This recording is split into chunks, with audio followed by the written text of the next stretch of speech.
The Ontario real estate market is on fire. At least that is what the tweet in the thumbnail of this video said, and is probably a big reason why you clicked on this video. And I got good news for you today. We're gonna break down a market on fire from a few different perspectives. So please stick with me as we get into all of that. Hey everybody, and welcome back to the channel. It's me, Rob Marsiglio, sales representative with Keller Williams out here in Durham region. If you enjoy this kind of content, just bringing you straight facts each and every week about the Greater Toronto Area real estate market, please like this video, subscribe to the channel, turn on those notifications so you don't miss anything going forwards. And as always, if you have any questions about anything I talk about today or the market in general, the home selling process, whatever that may be, there's a link in the description of this video. Go ahead and click that. You can book a call right in my calendar. Enough of all that though, let's get into the video. First off, let's take a look at the tweet once again. And it is from a very respected name in GTA real estate. That's Mark Morris. He is a lawyer in Toronto, provides tons of great resources for realtors, for lawyers. He's looked up to by a ton of people in this industry. He's got his finger on the pulse of the market. And he said the market is on fire. He doesn't know why, he doesn't understand how, but it is. Now, if you're reading a tweet like that, it is going to stir up maybe some FOMO and buyers thinking the market is back. We better act now, act quickly.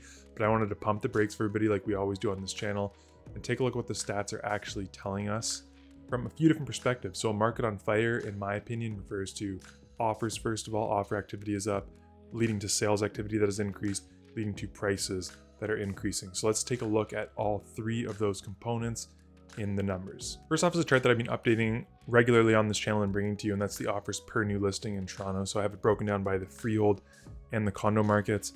So we're referring to the last couple weeks specifically where the market is on fire. I'm seeing an increase in offer activity from kind of that January 21st, so week ending January 28th, and then a bit of a plateauing. On the condo side, it was a bit flatter even still. Suburbs, a very similar story in York and Peel region, whereas Durham region being the most affordable of the suburbs. I think that'll be the last to see offers maybe slow down as people that are looking to buy a home, if affordability is the big factor, they'll be driven to Durham region where homes tend to be the most affordable. So not so much of a surprise here with offer numbers, but nothing that I would say classifies as being on fire. And we can't talk about offers and the number of offers without talking about offer nights, which I think is another indicator of a market on fire. How successful have offer nights been? What I did is I chunked it down because you have to go through each listing manually to do this. The data is not great. That is provided by Treb. So I looked at Whitby, Ontario, kind of for the second half of January to see how many people opted for the offer night strategy on their listings in 2022. That definitely on fire market. I think we can all agree on that. To 2023, a market that is kind of continuing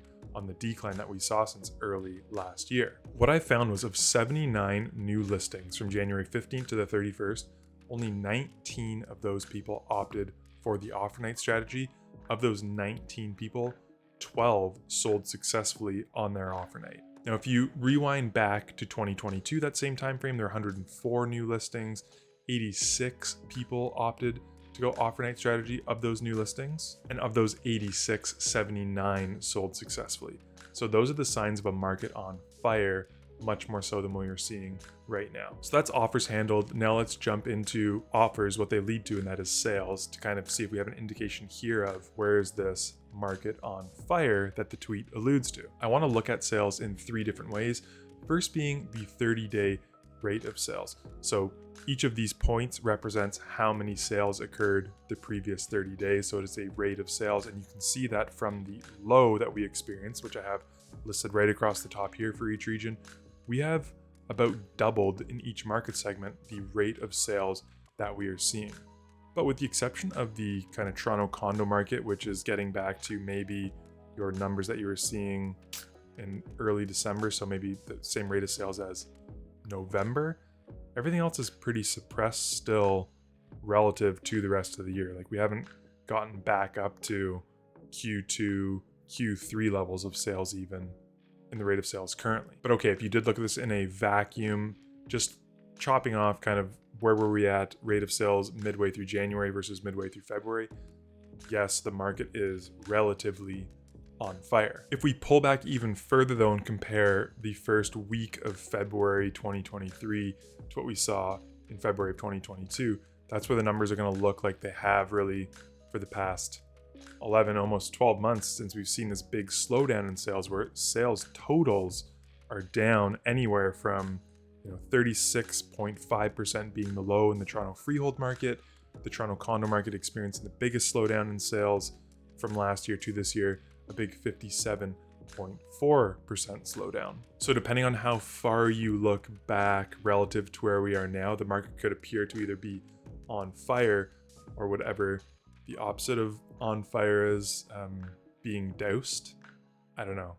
Come up with your own analogy. And the third way that I want to look at sales will be kind of comparing how many sales are occurring for over the asking price. So you can see last year, anywhere from 70.4% of properties to 90.6% of properties were selling for over the asking price. So sure, people were lining up for these offer night scenarios and they were willing to pay big bucks. But now fast forward to 2023 and look at that Whitby example I gave you. Sellers are choosing offer nights a little less frequently now, and buyers are definitely less willing to line up for these offer nights and pay big bucks.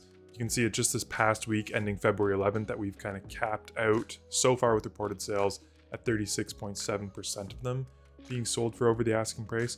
But we came out of the gates earlier this year, it was only 11.7% of listings selling for over asking. So there, on the sales front, I'd argue that 2 of the 3 criteria we went over are against the market being on fire. So far, like we said, we've gone through offers, we've gone through sales. Let's take a look what prices are doing to see if there's anything there that could indicate the market is on fire or definitely really heating up going forward. And here's a look at prices and what is happening.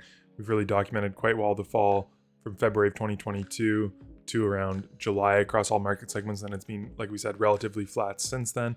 We are seeing a couple months in a row in Durham, Peel, York, and the Toronto freehold market where prices have kind of quote unquote rallied just a little bit, probably as a result of buyers coming back to market before supplies really picked up. Nothing too surprising for this time of year. You will normally see a price jump in the tightest inventory part of the year, which is Q1 into the spring market once we get that flood of inventory. So again, February 2023, this is just a projection of where we're at based on sales through the first half of this month. So a slight uptick, but you're not seeing really anything more than a 4% jump at this point in time. And it kind of takes more than a couple months of 4% jumps for me to consider it a on fire market. And this is the last thing we'll talk about when we talk price. Could have kind of followed up maybe the sold over asking graph that I showed earlier, but as the sold to ask price ratio, this gives me an indication of an on fire market, because sure, you may be saying, okay, but people were just listing lower last year. That's why the sold to ask ratio was higher in 2022 than it is in 2023. But again, that spread is just too big. And if you look at actually the list price from last year to this year, it stayed pretty flat over the past 12 months. So people are kind of asking about the same for properties. Last year, asking meant listing low. This year, the asking price is kind of a little closer to realistic, and people aren't lining up to pay hundreds of thousands of dollars more this year. In fact, it's only in this most recent week of the year, the 6th full week, that we have broken the kind of 1 ratio, meaning if it's 1, you're paying asking price on average across the board.